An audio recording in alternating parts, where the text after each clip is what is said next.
Hello, hello, hello. Hello everyone, this is Crota coming at you, giving you game number 1 in a series between Foggy and Havoline. Foggy spawning under the name SK Hot on the bottom left hand side of Secret Valley. Meanwhile, Rage Havoline spawning on the top right as the green Undead. Havoline, well, rather new to my channel. I don't believe I've ever cast one of his games before, and that's one of the reasons why I jumped on him in terms of trying to cast a game and trying to see what the new players are and who have made it into the later rounds of the Gcup. Thank you for Gcup for making these replays available.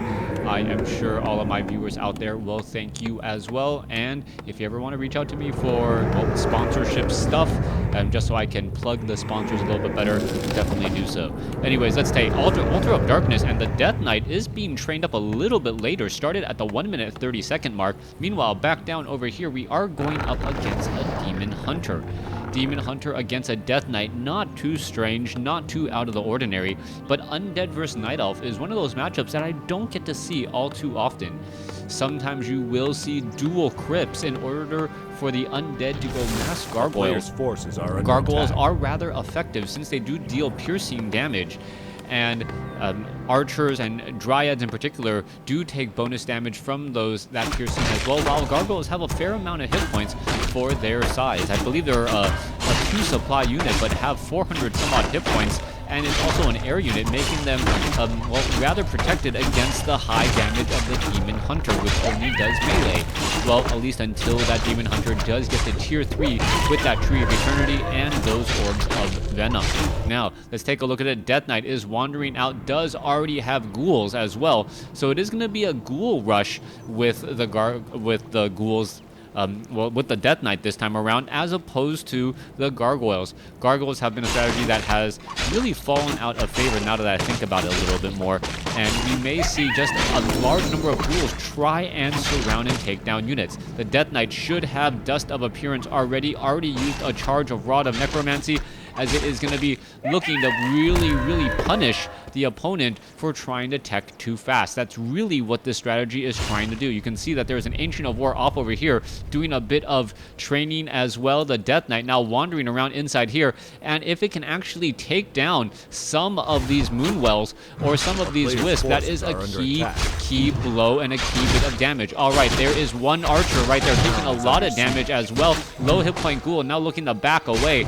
As you can see, the archers are now looking to back off as well. Ghouls going after these wisps, but the wisps are able to really dance around as they're going into the trees. They bounce off of the trees again as the ghouls are going after these wisps here. This is not looking good for Havoline so far. It doesn't look like he's really dealt much damage whatsoever, as the Demon Hunter may be able to get a kill or two. Archer off over here may turn around, try to get some damage onto that ghoul. It looks as though, yeah, that ghoul will get taken down with a quick shadow meld there. Beautifully done.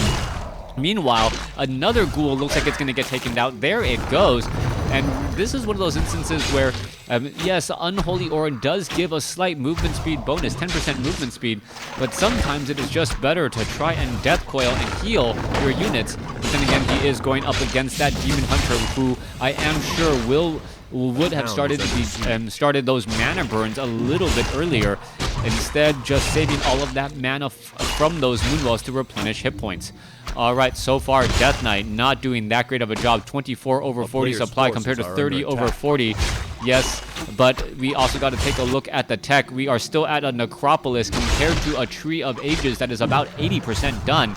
And also the hero level, Demon Hunter, almost level, getting close to level 3. Meanwhile, the Death Knight has gotten 1 kill only, taken out 1 wisp, and that is it. Meanwhile, the Demon Hunter takes a large chunk out of another ghoul there, and you can see that that Demon Hunter is nearly level 3.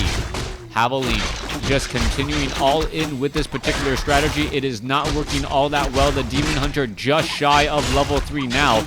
1 more kill will do it, and that ghoul may not see the light of day. No, it got a little bit of benefit of that Unholy Aura, but as that Death Knight gets further and further away, the Demon Hunter should be able to finish it off. 1 more hit will do it. Oh, there's a new ghoul. Is it going to intercept? No, it is not. And there it goes. Level 3 now on the Demon Hunter. And at this point, we may actually see the Death Knight get mana burned by the Demon Hunter because of the efficient mana trading and damage dealing. Alright, Staff of Teleportation coming back already. Archers are now hiding back over here. Dust of Appearance is still on all of those archers. As you can take a look, there is the Dust of Appearance right there, and it looks as though, at least one archer finally got taken down. A ghoul gets taken down again. Another archer could get taken down as well. There goes another. The Death Knight finally getting the kills on the board, but it may be too little too late, as the Death Knight is about halfway to level 2. Level 2 on that Death Knight would really benefit, but the level 3 Demon Hunter with those mana burns will easily control the pacing of the game on that Death Knight. Death Knight now being forced to retreat here. You can see no real tech to tier 2, and with that, with no tech to tier 2, you know that the opponent Havoline is not trying to make this game go long, and with the Death Knight now fallen, I do believe it will be game over. GG coming in momentarily. The loss of time is going to be far too much, and well, Rage Havoline leaving without giving the GG, almost getting doubled in score, as we see Foggy, easily use that home field advantage to take on the Undead army. Thanks for watching. Thanks for listening. Hope you guys enjoyed game 1. Please stay tuned for game number 2.